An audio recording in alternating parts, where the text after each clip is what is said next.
जो भी हिंदू परिवार चौथा बच्चा करेगा तो वो कार्यालय से आकर 21,000 रुपए, पांचवा करेगा तो उसको 31,000 रुपए दिए जाएंगे। गाजियाबाद में पिंकी चौधरी नाम का एक आदमी पहले हिंदुओं को तलवार देता है, कहता है मुसलमान तुम्हें मार देंगे, तुम अपने पास तलवार रखो।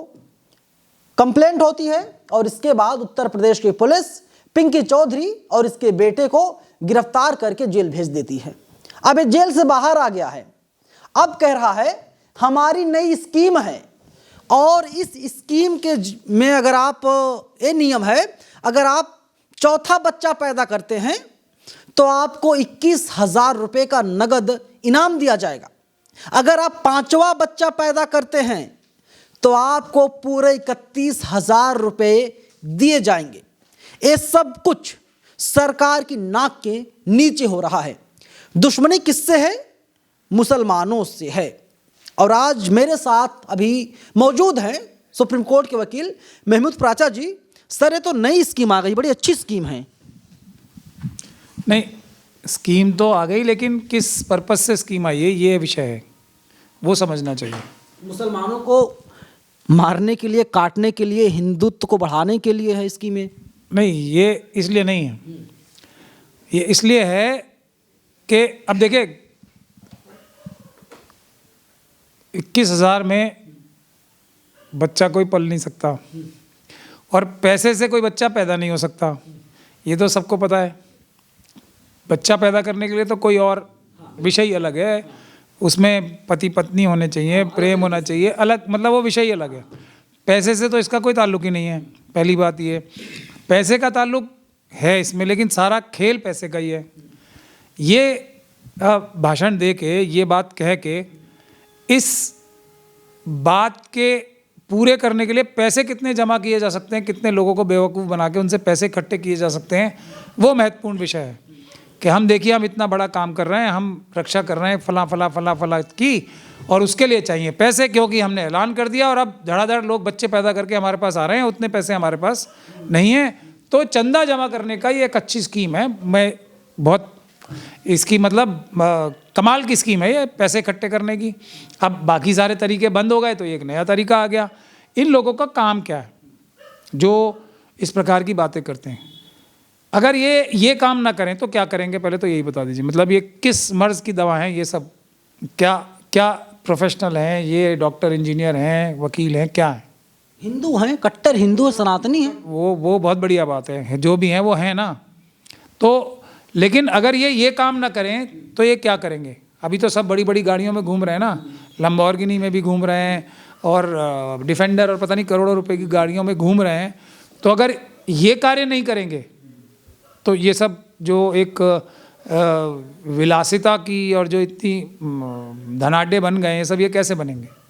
और जो आरएसएस और बीजेपी के लोग हैं उनका वरदहस्त इन्हें प्राप्त है, इसीलिए तो ये सब बोलने की हिम्मत भी कर पाते हैं, जुटा पाते हैं, क्योंकि इनको पता है कि आरएसएस और बीजेपी के लोग इनको कानून से बचाएंगे गैर कानूनी तरीके से। सरकार कोई कार्रवाई क्यों नहीं करती है? तो संविधान के खिलाफ है ना, या संविधान संगत है? नहीं, संविधान को तोड़ने के लिए ही तो आरएसएस और बीजेपी निरंतर कार्य कर रही है। उनके सब कार्य आप देखेंगे संविधान को बाबा साहब के कमज़ोर करने के लिए चेष्टा ही है।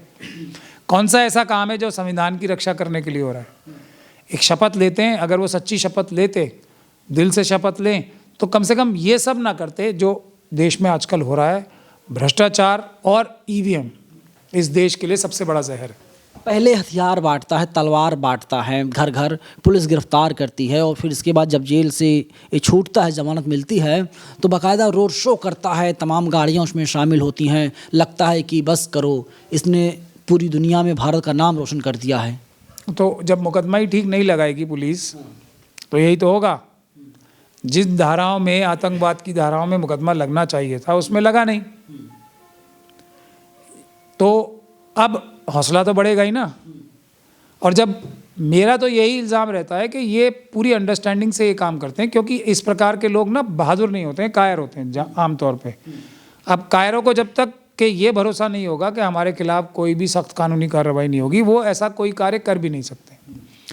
और वो फलीभूत होता भी नज़र आता है, पुलिस कुछ करती नहीं है। वरना ये बात कहने के लिए तो और हथियार बांटने के लिए वो बाहर आ गए, और बाहर अगर आए होंगे तो मुझे पूरी विश्वास है कि अदालत ने कुछ कंडीशंस लगाई होंगी, कुछ टर्म्स एंड कंडीशंस लगाई होंगी, जिसमें से एक ये भी होगी कि आपको इस प्रकार की बदतमीज़ी दोबारा नहीं करेंगे। अब उसका उल्लंघन हो रहा है, पुलिस ने उनके खिलाफ जो दूसरा मुकदमा भी दर्ज नहीं किया और उनकी बेल कैंसिल कराने के लिए भी कोई आवेदन नहीं किया। ये हौसला सिर्फ और सिर्फ प्रशासनिक ज़रिए से आ सकता है और कोई तरीका नहीं होता इसका हौसला आने का। हिंदुत्व खतरे में है, ऐसा लगता है कि आप हिंदुओं के खिलाफ हैं, आप हिंदुत्व को नहीं फॉलो करते, मानते नहीं हैं। मैं तो उसके खिलाफ हूँ जो भारत के संविधान के खिलाफ है। मैं और किसी के खिलाफ होने से मेरा क्या मतलब है? मैं तो मिशन सेव कॉन्स्टिट्यूशन का कन्वेनर हूँ, मेरा और किसी चीज़ से मतलब नहीं है। जो भारत के संविधान के खिलाफ है उसको हम संवैधानिक और कानूनी तरीके से रोकने के लिए कटिबद्ध हैं। ये हमारा बाबा साहब के संविधान के प्रति हमारा कर्तव्य है। कायदे से क्या सज़ा होनी चाहिए ऐसे लोगों के आतंकवाद का मुकदमा लगना चाहिए, देशद्रोह के मुकदमे लगने चाहिए। ये सीधी सीधी बात है। मैं तो इसको बात को 10वीं बार कह चुका हूँ, लेकिन अभी थोड़ा समय लगेगा। लेकिन ये सब लोग आतंकवाद के मुकदमों में ही जेल तो जाएंगे ही एक दिन, और तब ये बाहर नहीं आएंगे, लंबे समय के लिए जेलों में रहेंगे। ऐसा क्यों नहीं करते कुछ लोग? प्रधानमंत्री हिंदू हैं, राष्ट्रपति हिंदू हैं, गृह मंत्री हिंदू हैं, सब लोग हिंदू हैं, हिंदू तब भी खतरे में हैं। किसी मुसलमान को प्रधानमंत्री बना करके मुसलमानों को खतरे में डाल दिया जाए। अब ये तो आप इन्हीं लोगों से पूछिए जाके कि अगर खतरे में आ ही तब सकता है जब व्यक्ति का, उसके मतलब उस व्यक्ति के धर्म का या जात का कोई बड़े बड़े सारे पदों पे आ जाए, तो ये एक तरीका है। यदि ये लोग मुसलमानों का नुकसान ही करना चाहते हैं तो ये आपने बढ़िया फार्मूला बना दिया। ये मेरे दिमाग में आया नहीं था अभी तक, लेकिन फार्मूला तो ये सटीक लग रहा है। तो इनसे सबको मिलके यही काम करना चाहिए।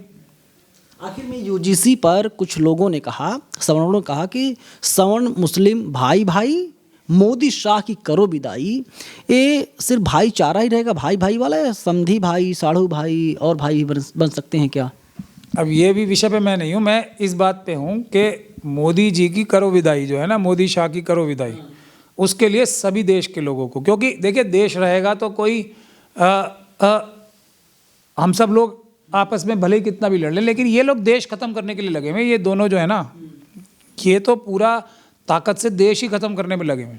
देश लूट के अडानी अंबानी यूसुफ लुलू जैसे लोगों के को बांटने में और लूटने में, और उनके माध्यम से खुद लूट रहे हैं देश को।